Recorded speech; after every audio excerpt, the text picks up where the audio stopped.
Weekly था और cash market पे एक पॉइंट पे यू हैड 100 पॉइंट्स का डिस्काउंट। ये हम बात कर रहे हैं उस एक्सपायरी की जिसमें 1 घंटा बचा हुआ है।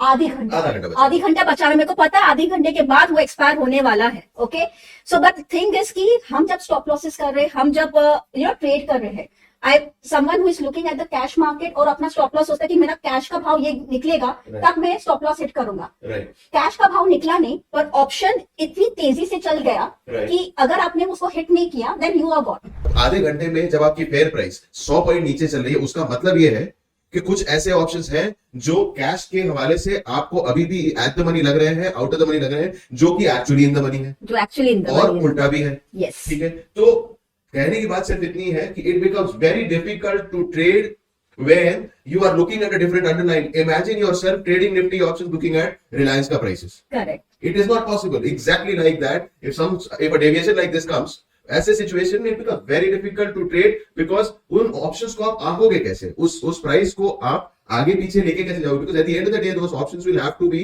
दे आर पेग्ड। ठीक है, उसकी खुद की कोई एग्जिस्टेंस नहीं है, उसकी एग्जिस्टेंस है एक अंडरलाइन के हिसाब से, और वो अंडरलाइन जो है वो अंडरलाइन है आपका फेयर प्राइस। मैम कल का तो जो वाइल्ड मूवमेंट था उसके बाद तो लगना बंद ही हो गया है कि मार्केट का जो ओवरऑल अगर हम लोग देखें स्ट्रक्चर, कल तो बहुत ही ज्यादा डोमिनेटिंग था मार्केट, और काफी झटके भी दिए मार्केट ने कल काफी लोगों को, इंक्लूडिंग अस।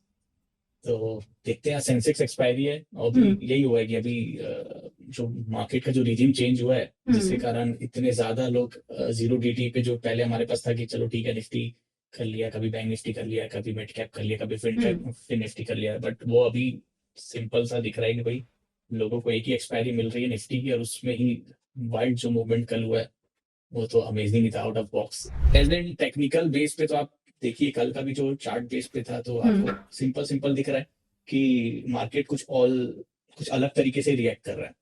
करेक्ट। कल आपने वो भी डिस्कस किया था, अभी थोड़ी देर पहले भी डिस्कस किया था कि सिंथेटिक फ्यूचर की बात करें तो 100% डिस्काउंट में चल रहा है। कल स्टार्टिंग में हम लोगों ने देखा था एटीएम के जो प्रीमियम्स थे वो ऑलमोस्ट 270-280 पॉइंट्स के एक्सपायरी वाले दिन चल रहे हैं। तो थोड़ा सा मार्केट जो है वो मेरे लिए तो वेट एंड वॉच है, स्केल डाउन वाल करने का ही टाइम है अभी। आज देखते हैं, अभी ऑलमोस्ट ओपनिंग तो फ्लैटिश लग रही है। तो हो सकता है सेंसेक्स में हमको कोई ट्रेड्स मिल जाए आज बाइंग साइड में।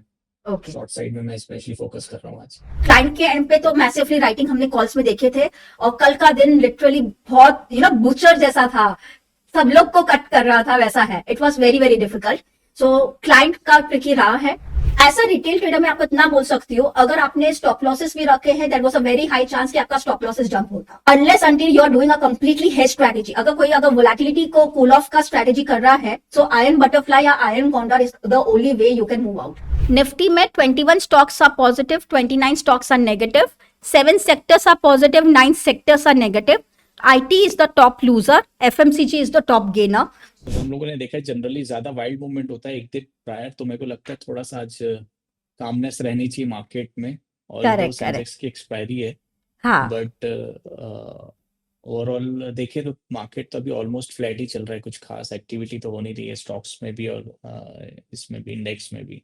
Let's see, wait and watch game ही रखना चाहिए अभी तो। पोजिशनल ट्रेड बनाया है 24,950 के कॉल में अपना दिसंबर मंथली एक्सपायरी पे। Okay, so just let me open the open interest. और आप बोल रहे हो दिसंबर मंथली एक्सपायरी पे 26 दिसंबर का। Okay, and 24,950 call is around 255। Okay, 255, yes. हाँ, सो रिसेंट जो इसका अभी मार्केट का ओवरऑल सपोर्ट इज 24,464 के आसपास का मार्केट का स्पॉट लेवल पे सपोर्ट है। तो इस पे हम लोग ऑलमोस्ट 75 पॉइंट्स के स्टॉप लॉस के साथ वी कैन गो लॉन्ग, मतलब 175 will be my stop loss. Long call simple सा। या ऑलराइट, स्ट्राइक का प्रेफरेंस 24,950 950 ओके। 24,950 का हमने सिलेक्ट कर लिया है कॉल ऑप्शन। ओके, इसका प्रीमियम चल रहा है 251 रुपीस पर। 252, यस। सो स्टॉप लॉस आपने बोला 175 and target? Yes ma'am, target तो मेरा काफी बड़ा टारगेट है मैम, पर इनिशियली 400 के आसपास रख सकते हैं, 450। ओके, 400 में रख लेता हूँ। Chambal is nice. इनफैक्ट वो अपने स्विंग प्रीवियस वाला उसका 555 है, उसको क्रॉस कर रहा है। Okay, 551 we can go long at 16, 19, 90 I guess. Yes. So 550 is around 17.35. So simple long call. और बुल स्प्रेड क्रिएट करते हैं मैम, 580 Bull spread और करते 5, यस 550 और नेक्स्ट कौन सा रहेगा? 580 580.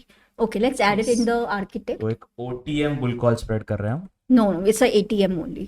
ATM 550 and 550 is a ATM and 550 is a ATM call Chambal buy. Fertiliser में ओके ओके 550 का कॉल बाय एंड 580 का हम कर रहे हैं कॉल सेल।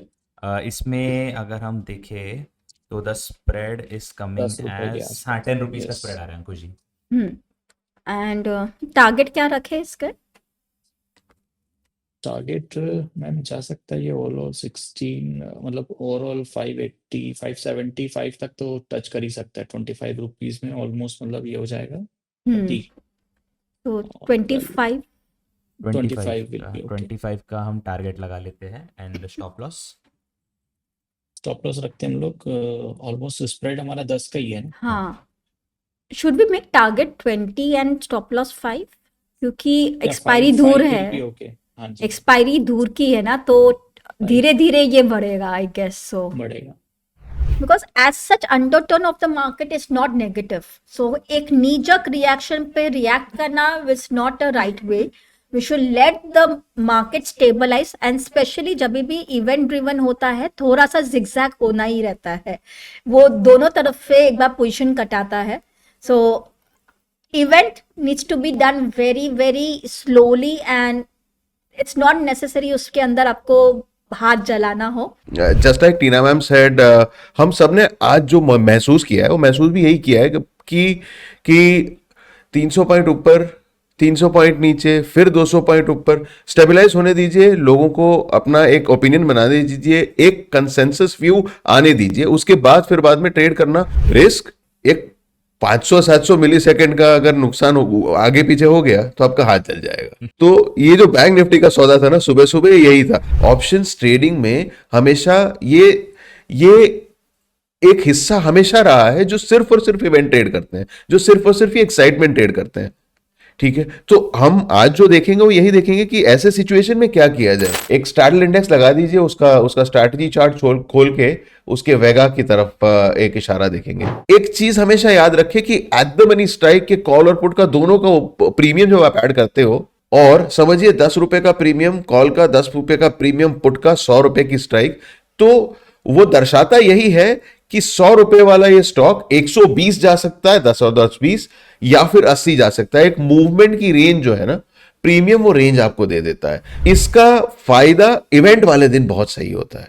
ये जितनी बड़ी मूवमेंट ना, इतना बड़ा रिस्क, जितनी बड़ी मूवमेंट इतना बड़ा रिस्क, क्योंकि हमेशा याद रखें कि गिरावट बहुत तेजी से होती है, बढ़त जो है वो धीरे धीरे होती है। भारतवर्ष में टेक्निकल एनालिस्ट्स की कमी नहीं है। हमने बहुत अच्छी तरह से, हमारी ट्रेडिंग कम्युनिटी बहुत मैच्योर्ड है in terms of tracking and trading prices. या तो अब हम न्यूट्रल है, या तो अब हम बढ़ रहे हैं, पर गिरावट वाला जो सामान है ना, गिरावट वाला जो व्यू है या गिरावट वाला जो पार्टिसिपेशन है, उसने नमस्ते कर दिया है कि बॉस इस पर्टिकुलर इवेंट के ऊपर से, मैं नहीं बोलता हूं बैंक निफ्टी यहां से गिरेगा ही नहीं, मैं सिर्फ ये बोलूं कि इस पर्टिकुलर इवेंट के रिजल्टेंट हो सकता है कि हमने जो करना था वो कर लिया। जिनको ऐसा लगता है कि मुझे इस इवेंट की एक्साइटमेंट जो है, जो स्पाइक है, उसको ट्रेड करना है, बिल्कुल करें। एक सिंपल सा आयरन फ्लाई कर दें, जहां पे आप at the money stocks, at the money options को बेच रहे हैं, out of the money options को खरीद रहे हैं। बिल्कुल जाके छाती ठोक के बोलो कि बॉस मुझे लगता है कि ये जितने लोग हैं जिन्होंने ऑप्शन की प्राइसेस बढ़ाई है इस इवेंट पे, ये इवेंट को नॉन इवेंट होना है। ये है आपका व्यू। अगर समझिए 53,800 के 865 के 800 के आसपास अगर बैंक निफ्टी है, आप अपने आप को प्लेस कर देते हैं अपना 800 के कॉल और पुट के अंदर शॉर्ट पोजीशन में, और यथाशक्ति एक नीचे का पुट और ऊपर का कॉल खरीद लीजिए। ये आपको डायरेक्शन से बचाएगा। कैश रिजर्व रेशियो जो है वो 50 बेसिस पॉइंट से कट कर दिया गया है, 4% पर ला दिया गया है based on the monetary policy. Okay, तो ये भी है। तो this was again a positive for the banking sector, इसीलिए उस पॉइंट पर बैंकिंग सेक्टर ऊपर की तरफ आया था। हो सकता है। बहुत बेहतरीन चीज है देखने वाली कि जो एक्सपायरी स्पेसिफिक मूव है वो फ्यूचर ने भी वही बोला कि बॉस एक्सपायरी स्पेसिफिक ही है। क्या हम ये चीज ऑब्जर्व करके इसको हाईलाइट कर सकते हैं? आखिरी का जो घंटा है वहां पे एन जैसा फिगर बनाया है, यूं उल्टा यू, ठीक है। उसी तरह का बेल एक नीचे आपको ओपन इंटरेस्ट में भी दिख रहा है। करेक्ट। मतलब जैसे एक्सपायरी वाला सट्टा शुरू हुआ, समवेयर एडजस्टमेंट शुरू हुए हैं उन ऑप्शंस के लिए। याद रखिए, और वीकली के फ्यूचर्स नहीं है, तो फ्यूचर्स इसी को यूज किया गया है। Eicher motor, okay, Eicher motor, I believe आपका भी रिसेंटली आप इसे एनालाइज कर रहे थे, तो it's one of your favourite stocks, Eicher motor, right? बहुत अच्छा मोमेंटम इसने दिखाया है लास्ट कुछ दिनों में भी। तो एक बहुत ही अच्छा स्टॉक है। और आप देखोगे कि करीबन थोड़ा सा जब से इसमें साइडवेज मूवमेंट है ना कुछ टाइम से, तो सबको लग रहा था कि नहीं मोमेंटम नहीं आएगा। बट 2 दिन से जो इसने एक अच्छा मोमेंटम दिखाया, तो इंट्राडे ट्रेडर्स ने एक बहुत अच्छा वहां पे हैंडसम मनी अपने लिए निकाला है वहां पे। बायर और सेलर के बीच में चेंज ऑफ हैंड्स बहुत सारा हुआ है, राइट। पर नया पार्टिसिपेशन नहीं आया, जो इसको बोलते हैं नया सट्टा नहीं बैठा है। उसका इम्प्लीकेशन सिर्फ इतना है कि प्राइस एक्शन की अपनी एक डायरेक्शन की थ्रस्ट होती है। जो उड़ान भरते हो आप, वो उड़ के उसको उस मोमेंटम को कैरी करना, वो मोमेंटम को कैरी करने के लिए नया पार्टिसिपेशन, एक नया परसेप्शन, एक नया ट्रेडर आना जरूरी है। वो कहीं ना कहीं मिसिंग थे।